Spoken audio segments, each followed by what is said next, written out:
Students, good morning. हम बात करने जा रहे हैं भारतीय इतिहास में। हमारे भारत के विभवपूर्ण अतीत में हम पढ़ रहे थे सभ्यताओं का इतिहास, और सभ्यताओं के इतिहास में हमने अध्ययन किया था सिंधु घाटी सभ्यता की खोज विस्तार, और उसके बाद सभ्यता के जीवन के बारे में हमने पढ़ा था। आर्थिक जीवन और धार्मिक जीवन के बारे में मैंने पढ़ा था। तो सामाजिक और राजनीतिक जीवन जो है सिंधु घाटी सभ्यता का, उसको अपन पहले देख लेते हैं, फिर वैदिक सभ्यता की शुरुआत करेंगे। तो सिंधु घाटी सभ्यता का सामाजिक और राजनीतिक जीवन, सामाजिक जीवन और राजनीतिक जीवन।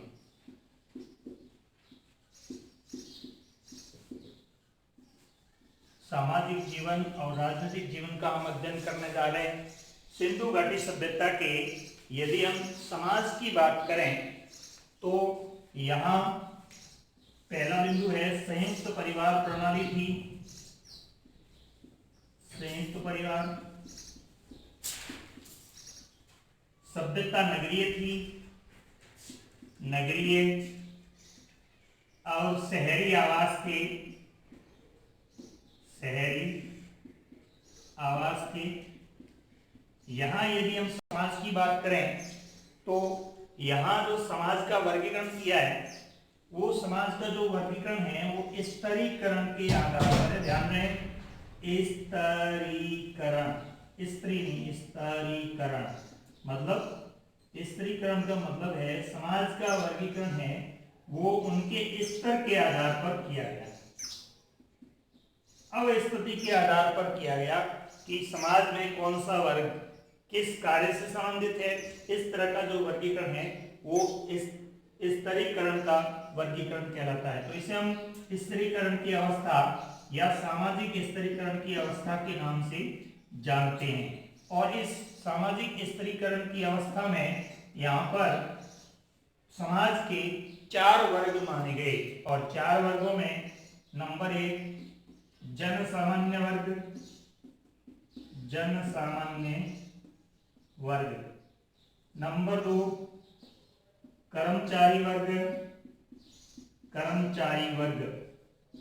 नंबर 3 कृषक वर्ग, कृषक वर्ग। और नंबर 4 श्रमिक वर्ग, श्रमिक वर्ग। देखिए, अध्ययन की दृष्टि से जो अपने बुक्स में है, मैं उसकी बात कर रहा हूँ। ये तो योद्धा और इस तरह का वर्गीकरण भी है, लेकिन अपने बुक्स में ये है कि ये समाज का जो स्तरीकरण की अवस्था जो है उसमें 4 प्रकार जो माने गए हैं। एक जन सामान्य वर्ग का, एक कर्मचारी वर्ग का, एक कृषक वर्ग का और एक श्रमिक वर्ग का। इस तरह का जो वर्गीकरण है वो किया गया। अब इनमें से ये लोग दो, जैसे दुर्ग टीला था, दुर्ग टीला जिसको अपन राजकीय भवन कहते थे, यहाँ पर कर्मचारी वर्ग जो है वो था। और समाज का जो दूसरा वर्ग था जिसको अपन आवासीय बस्ती कहते हैं, आवासीय बस्ती, जैसा कि कल हमने देखा आवासीय बस्ती, तो यहाँ पर श्रमिक वर्ग, कृषक वर्ग यानी जन सामान्य वर्ग यहाँ पर निवास करता था। कहीं कहीं पर जैसे कई ऐसे स्थल है, धौलागिरा वगैरह ऐसे स्थल है जहाँ पर जो दुर्ग टीला और आवासीय बस्ती है वहां उनके बीच में इस तरह के बैरक मिले हैं जिसको अपने श्रमिक आवास के रूप में जानते हैं। तो इस तरह से समाज के मुख्य रूप से 4 वर्ग थे। उसके बाद हम देखते हैं नंबर 3, समाज में लोग सौंदर्य प्रसाधनों का प्रयोग करते थे। जीवन स्तर में, जीवन जीने में लोग सौंदर्य प्रसाधनों का प्रयोग करते थे, यानी सौंदर्य प्रसाधन और आभूषणों का प्रयोग होता था। सौंदर्य प्रसाधन और आभूषणों का प्रयोग होता था। तो यहाँ पर हम देखते हैं कि सौंदर्य प्रसाधन में हमारे को जो साक्ष्य मिले हैं, चमोदड़ों में अदरराज, अदरराज का मतलब लिपस्टिक, लिपस्टिक, ये चमोदड़ों में साक्ष्य मिले। चरमुद्र।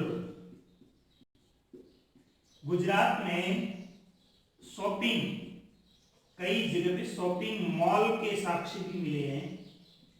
और आभूषणों में मनकों का प्रयोग होता था, मनकों और मन के विशेषकर धातु के मन के, सोने और चांदी के मन के, और इन्हें रखने के लिए एक विशिष्ट जो पात्र होता था जिसको फयांस कहते हैं, इसके भी साक्ष्य मिले हैं। तो लोग प्रकृति के बजाय सौंदर्य प्रसाधनों पर ज्यादा विश्वास करते थे और इस तरह के सौंदर्य प्रसाधनों का उपयोग लोग समाज में करते थे। वस्त्र उद्योग के हमें साक्ष्य मिले थे, यानी यहाँ पर वस्त्रों का प्रयोग होता था, वस्त्रों का प्रयोग, स्पष्ट रूप से वस्त्रों का प्रयोग होता था। उसके बाद हमने देखा थे कि नंबर 5 पे बात करते हैं कि समाज में लोग मनोरंजन के साधनों के साधनों का प्रयोग करते थे। बहुत सारे मनोरंजन के साधनों का उल्लेख हुआ, लेकिन अपनी जो पाठ्य पुस्तक है उसमें जो उल्लेख हुआ है हम उसकी बात करते हैं। वो है कि ढोलक, कहीं कहीं पर मुहरों पर ढोलक के चित्र है, ढोलक के चित्र उत्कीर्ण किए गए हैं। इसका मतलब ये हुआ कि ये लोग मनोरंजन में संगीत का प्रयोग करते थे, संगीत या गान का प्रयोग करते थे और उसमें वाद्य यंत्र ढोलक का प्रयोग करते थे। तो इस तरह से समाज का जो विवरण है, और विशेष तौर पर यहाँ का जो समाज है वो मातृसत्तात्मक समाज है। ध्यान दें, मातृसत्तात्मक समाज। जो मातृसत्तात्मक समाज है इसकी हमारे पास साक्ष्य क्या है?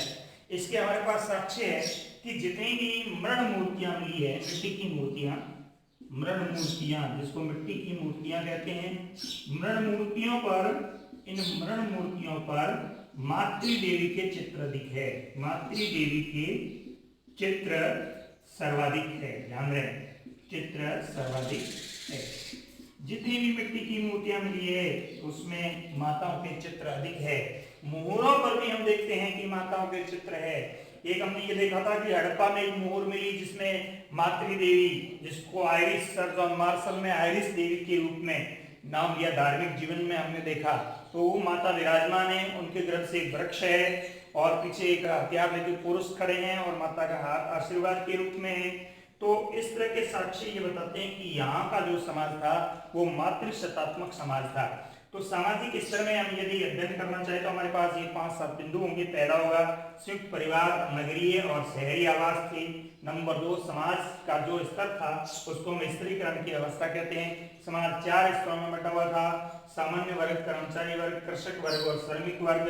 और अमूमन ये देखा कर्मचारी वर्ग जो है दुर्ग टीले में कार्य करते थे या निवास करते थे। जन सामान्य, कृषक और श्रमिक जो है आवासीय बस्तियों में निवास करते थे। नंबर 3, सौंदर्य प्रसाधनों और आभूषणों का प्रयोग होता था। हमें इस तरह के लिपस्टिक वगैरह इस तरह के और मनके और भयांस के साक्ष्य मिले हैं। वस्त्रों का प्रयोग यहाँ भी होता था, जैसा कि कल हमने देखा कि कई जगह पे इस तरह के वस्त्रों के साक्ष्य मिले हैं मृत भांडों के अंदर। उसके बाद मनोरंजन के साधनों का प्रयोग होता था, यहाँ ढोलक के साक्ष्य मिले हैं, संगीत गान का लोग उपयोग करते थे। और उसके बाद है यहाँ का समाज मातृसत्तात्मक था क्योंकि अनेक प्रकार की मृण मूर्तियों में माताओं के चित्र बने हुए हैं। उसके बाद हम बात करते हैं हड़प्पा सभ्यता के राजनीतिक जीवन की बात करते हैं।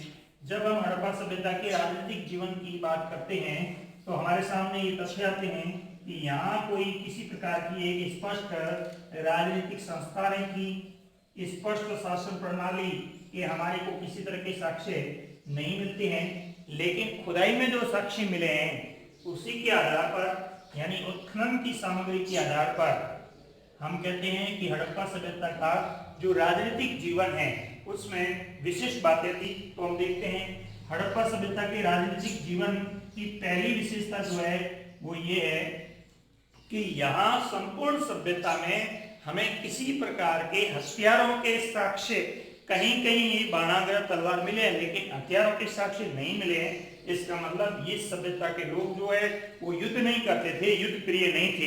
यानी इन लोगों का जो सिद्धांत था वो शांतिवादी दृष्टिकोण था। यानी हड़प्पा सभ्यता के लोग शांतिवादी दृष्टिकोण को अपनाते थे, शांतिवादी दृष्टिकोण की विचारधारा के लोग थे, दृष्टिकोण की विचारधारा के लोग थे। और दूसरी बात यह है कि हमारे जो स्थापत्य साक्ष्य मिले हैं यहाँ पे, स्थापत्य जो मिले जैसे दुर्ग किला मिला है, तो दुर्ग किला हमें ये बताता है कि दुर्ग किले का मतलब ये हुआ कि यहाँ पर शासन था, यानी यहाँ पर शासन चलाता था और यहाँ पर पुरोहित शासन चलाता था, जिसको राजपुरोहित कहा गया। राजपुरोहित शासन चलाता था। दुर्ग किले के साक्ष्य हमें बताते हैं कि राजपुरोहित यहाँ पे शासन चलाता था, मतलब यहाँ शासन प्रणाली थी। कुल मिलाकर यहाँ पर जो राजनीतिक शासन प्रणाली थी उसको इतिहासकारों ने मिश्रित शासन प्रणाली माना है। मिश्रित शासन प्रणाली माना है, शासन प्रणाली का उल्लेख किया गया है। उसके बाद हम देखते हैं कि कौन कौन लोग जो है वो इस तरह के, जैसे जॉन स्टुअर्ट पिगट महोदय, जॉन स्टुअर्ट पिगट महोदय ये कहते हैं यहाँ की जो शासन प्रणाली है वो राजतांत्रिक शासन प्रणाली थी। राजतांत्रिक शासन प्रणाली। वहीं पर हम देखते हैं जो अर्नेस्ट मैके है, अर्नेस्ट मैके ये कहते हैं यहाँ पर जन सामान्य शासन था, जन सामान्य शासन था। आर.ई.एम. व्हीलर कहते हैं, Mortimer wheeler, R.E.M. Wheeler, Mortimer wheeler महोदय कहते हैं यहाँ पर पुरोहित वर्ग का शासन था, पुरोहित वर्ग का शासन था। तो इतिहासकार आर.एस. शर्मा, रामचरण शर्मा ये कहते हैं यहाँ पर जो है वो वणिक वर्ग, व्यापारी वर्ग, वणिक वर्ग का शासन था। इसका मतलब ये हुआ कि पिगट कहते हैं राजतांत्रिक शासन प्रणाली थी, तो पिगट कह रहे हैं किसके आधार पे, राजपुरोहित जो होता था, मोहनजोदड़ो में एक राजपुरोहित की प्रतिमा मिली है, उस प्रतिमा में सुलझी हुई दाढ़ी, राजशाही वेश, एक डिजाइन कशीदाकार, एक शॉल ओढ़े हुए, इसका मतलब वो राजपुरोहित है और इस तरह का शासन करने वाला व्यक्ति जो है उसको हम राजा मानते हैं, इसलिए राजतांत्रिक शासन प्रणाली है। अर्नेस्ट मैके कहते हैं कि जहां व्यापारिक स्थल थे वहां पर वणिक वर्ग का शासन चलता था, औद्योगिक क्षेत्रों में अन्य जो व्यापारी, बड़े व्यापारी, उनका शासन चलता था। ऐसे करके सब जगह अलग अलग शासन था, जिसको अपन जन सामान्य शासन प्रणाली के नाम से जानते हैं। लेकिन परमानेंट आर.ई.एम. व्हीलर बात करते हैं, वो कहते हैं हमारे पास साक्ष्य यही है कि मोहनजोदड़ो में जो राजपुरोहित की प्रतिमा मिली है उसी के आधार पर हम कह सकते हैं कि यहाँ पर पुरोहित वर्ग का शासन था। लेकिन आर.एस. शर्मा कहते हैं कि जो मैलवा शब्द का प्रयोग किया गया, जिसका शाब्दिक अर्थ है नाविकों का देश, वो व्यापारी वर्ग थे और व्यापारी वर्ग यहाँ पर शासन चलाते थे, यानी वणिक वर्ग का शासन था। कुल मिलाकर इसमें हम ये कह सकते हैं कि यहाँ की जो शासन प्रणाली है इसको हमने मिश्रित शासन प्रणाली नाम दिया, यानी यहाँ की शासन प्रणाली है वो मिश्रित शासन प्रणाली, शासन प्रणाली। यानी शासन प्रणाली राजतांत्रिक भी हो सकती है, लोकतांत्रिक भी हो सकती है और जन सामान्य भी हो सकती है, पुरोहित वर्ग भी हो सकता है, वणिक वर्ग भी हो सकता है। सब मिला के इसको मिश्रित शासन प्रणाली के नाम से जाना गया। तो यहाँ पे राजनीतिक जीवन में ध्यान रखेंगे, या कोई स्थायी राजनीतिक संस्था नहीं थी, या लोग शांतिवादी दृष्टिकोण को अपनाए हुए थे, युद्ध नहीं होते थे क्योंकि हथियारों के कोई साक्ष्य नहीं मिले हैं। फिर शासन प्रणाली कौन कौन से विद्वान ये कहते हैं कि शासन प्रणाली कैसी कैसी थी, और उसमें मिला करके मिश्रित शासन प्रणाली थी। ये हड़प्पा सभ्यता का राजनीतिक जीवन था।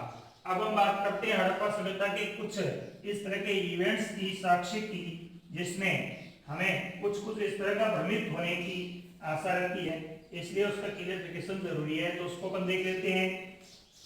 सबसे पहली बात आती है कि यहाँ एक तथ्य है, गाय और घोड़ा, ये कंट्रोवर्सी चलती है, किताबों में अलग बातें लिखी हुई। अब माना यह जाता है कि गाय से ये लोग परिचित थे या नहीं थे, तो हमारे पास ऐसे क्या साक्ष्य हैं। तो विशेष ध्यान दें, किसी भी किसी भी मोहर या मृण मूर्ति पर, मूर्तियों पर गाय का चित्र नहीं है, गाय का चित्र नहीं। लेकिन विशेष बात यह है, लेकिन मोहरों पर सर्वाधिक चित्र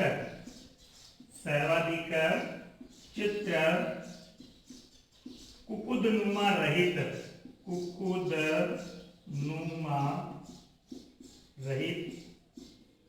और कुकुदनुमा युक्त बैल दो प्रकार के हैं, एक खुम्बी वाला बैल जिसको कुकुदनुमा बैल, एक खुम्बी रहित बैल जिसको कुकुदनुमा रहित बैल कहते हैं। तो मोहरों पर सर्वाधिक कुकुदनुमा रहित बैल का प्रयोग और मृण मूर्तियों पर सर्वाधिक कुकुदनुमा वाले बैल के चित्र उत्कीर्ण किए गए।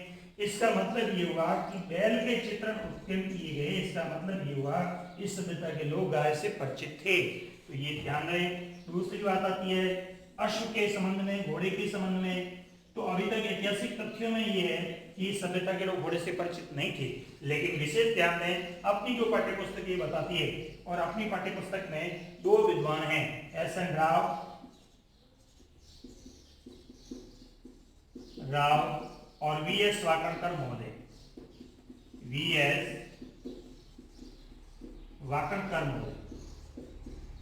ये कुछ तथ्य रखते हैं। ये कहते हैं कि जैसे अफगानिस्तान के रान घुरई में अश्व के जबड़ा मिला, गुजरात में लोथल में अश्व की मूर्तियां मिली, कहीं पर अश्व की हड्डियां मिली। और वी.एस. वाकणकर महोदय कहते हैं कि जो हमने सिंधु सरस्वती सभ्यता के उत्खनन का कार्य किया, वहां पर हमें अधिकतर अश्व संबंधित साक्ष्य मिले हैं, अश्व के साक्ष्य मिले हैं। अतः इस सभ्यता के लोग अश्व से, घोड़े से परिचित थे। ध्यान रखें, ये सवाल इसलिए मैं कह रहा हूं क्योंकि अमूमन जो कंपटीशन के एग्जामों में पूछा जाता है वहां पर उत्तर यही है कि सभ्यता के लोग अश्व से परिचित नहीं थे।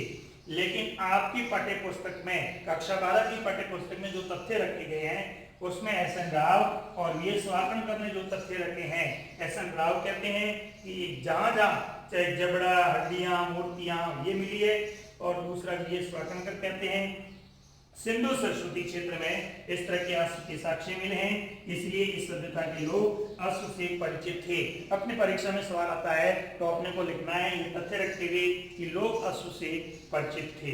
तो इस तरह से गाय के तथ्यों और अश्व के तथ्यों के बारे में क्लियरिफिकेशन होना चाहिए। दूसरी बात यह है, इस सभ्यता की सबसे बड़ा स्थापत्य और सबसे बड़ी इमारत,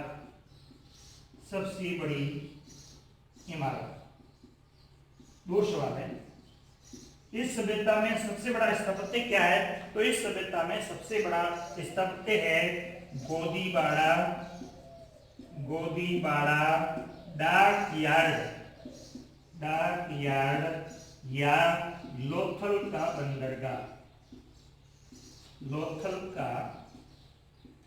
बंदरगाह। ये विशेष ध्यान रखना है कि लोथल का बंदरगाह है वो सिंधु घाटी सभ्यता का सबसे बड़ा स्थापत्य है। और उसके बाद सबसे बड़ी इमारत की यदि हम बात करें इस सभ्यता में, तो यहाँ पर ध्यान देना, आपके पाठ्य पुस्तक में लिखा हुआ है कि हड़प्पा और मोहनजोदड़ो, हड़प्पा का जो अन्नागार है, और मोहनजोदड़ो का अन्नागार। अब जो हड़प्पा का अन्नागार है, उस हड़प्पा के अन्नागार का जो आकार है वो है 55 × 45 मीटर या 55 × 47 मीटर। और मोहनजोदड़ो का जो अन्नागार है उसका आकार है 45 × 15 मीटर। अब आप कहेंगे कि सब हड़प्पा का जो अन्नागार है वो 55 × 45 47 का है तो बड़ा ही है, और ये 45 × 15 का है, मोहनजोदड़ो का तो छोटा है। लेकिन गलत बात है। गलत बात इसलिए है क्योंकि यहाँ एक स्पष्ट लाइन लिखी हुई है पाठ्यक्रम में आपके किताब के अंदर, उसको ध्यान से देखना। उसमें स्पष्ट लिखा हुआ है कि हड़प्पा का जो अन्नागार है वो 2 भागों में विभाजित है। मतलब हड़प्पा का जो अन्नागार 55 × 47 का है या 45 का है, इसके 2 भागों में डिवाइडेशन होने के कारण ये 2 बिल्डिंग्स हो गई, इसलिए हम इनको मिलाकर के बड़ा अन्नागार नहीं कह सकते। तो 45 × 15 का जो मोहनजोदड़ो का अन्नागार है वो सबसे बड़ा अन्नागार है। तो ध्यान रहे, हड़प्पा सभ्यता की सबसे बड़ी इमारत है मोहनजोदड़ो का अन्नागार, और हड़प्पा सभ्यता का सबसे बड़ा स्थापत्य है डाक यार्ड, गोदीबाड़ा या लोथल का बंदरगाह। तो इस तरह के विशिष्ट तथ्य जो है उसको ध्यान रखना। इस तरह के छोटे सवाल जो है वो पूछे जा सकते हैं। तो इस तरह से हमारे सिंधु घाटी सभ्यता का पोर्शन पूरा हुआ। सिंधु घाटी सभ्यता का एक बिंदु ये भी है कि सभ्यता का पतन कैसे हुआ, लेकिन हमारे पाठ्यक्रम में नहीं है। अब हम आगे बात करने जा रहे हैं, वो है ये वैदिक सभ्यता, यानी हमारा जो अगला बिंदु है उस पर हम बात कर रहे हैं, और वो है हमारी वैदिक सभ्यता। वैदिक सभ्यता के बारे में हम क्या जानते हैं, तो इसके संबंध में हम पढ़ चुके हैं। हम 2 क्लास आगे पढ़ चुके हैं। वैदिक मतलब क्या हुआ, वेद, 4 वेदों को हम पढ़ चुके हैं, यानी वैदिक सभ्यता की जानकारी के समस्त स्रोतों को हम पढ़ चुके हैं, जिसमें हमने वेद पढ़ लिए 4, पुराण पढ़ लिए, उपनिषद पढ़ लिए, आरण्यक पढ़ लिए, वेदांत साहित्य देख लिया, स्मृति साहित्य देख लिया, श्रुति साहित्य देख लिया, लास्ट में महाकाव्य है उसको भी हमने पढ़ लिया। तो स्रोत जान लिए। अब हम बात करते हैं हमारी वैदिक सभ्यता के बारे में। देखिए, वैदिक सभ्यता का जो हमारा यह बिंदु है वैदिक सभ्यता, उसमें है क्या वैदिक सभ्यता में, क्योंकि वैदिक सभ्यता बहुत बड़ी है, बड़ा पोर्शन है, इसलिए हमारे जो पाठ्यक्रम में हम उसी की बात कर रहे हैं। वैदिक सभ्यता के अंदर पहला बिंदु है सभ्यता का निर्माण और जनक। दूसरा बिंदु है वैदिक सभ्यता के स्रोत जो हम पढ़ चुके। तीसरा हमारा बिंदु है वैदिक सभ्यता की उपलब्धियां, यानी वैदिक सभ्यता का उपलब्धियों में जीवन है। यहाँ जीवन के अंदर हम बात करते हैं तो राजनीतिक जीवन है, राजनीतिक जीवन, उसके बाद सामाजिक जीवन है, सामाजिक जीवन, धार्मिक जीवन, उसके बाद है आर्थिक जीवन, और उसके बाद है कला और विज्ञान का विकास। स्टूडेंट्स ध्यान देंगे, यहाँ से बोर्ड में एक सवाल सॉलिड आता है, क्योंकि यहाँ चेंजेस है। चेंजेस क्या है, हमने सिंधु घाटी सभ्यता के से हम वैदिक सभ्यता में प्रवेश कर गए हैं, तो यहाँ से सवाल पूछा जाता है। सबसे पहला हमारा बिंदु है सभ्यता का निर्माण और जनक। सभ्यता के निर्माण और जनक में हम यहाँ पढ़ेंगे कि सभ्यता के जनक आर्य है, तो हम पढ़ेंगे कि आर्य का अर्थ क्या है। उसके बाद इस सभ्यता का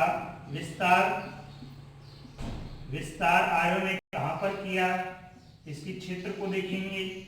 यहाँ से 2 या 1 नंबर के सवाल पूछे जाते हैं। स्रोतों में से बड़ा सवाल आता है 4 नंबर का, हम पढ़ चुके हैं। संपूर्ण स्रोत हमने पढ़ लिए हैं, वैदिक स्रोत, आप पीछे की जो कक्षाएं हैं जिसमें लिखा हुआ है स्पष्ट वैदिक साहित्य स्रोत, वहां आप जाकर के उसको आप देखेंगे तो सारे वैदिक सभ्यता के स्रोत वहां आ गए, इसकी दोबारा चर्चा करने की जरूरत नहीं।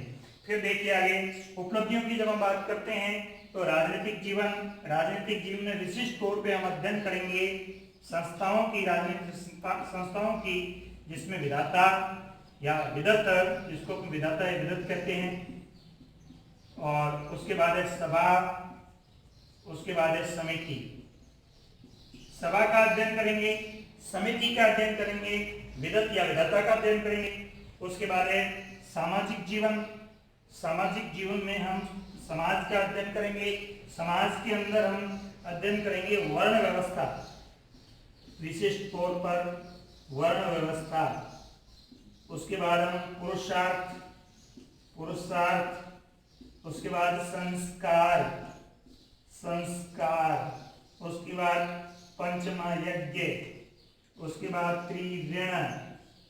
तो इस तरह से संपूर्ण सामाजिक व्यवस्था में, उसके बाद हम जो वर्ण व्यवस्था के आधार है उसका हम अध्ययन करेंगे।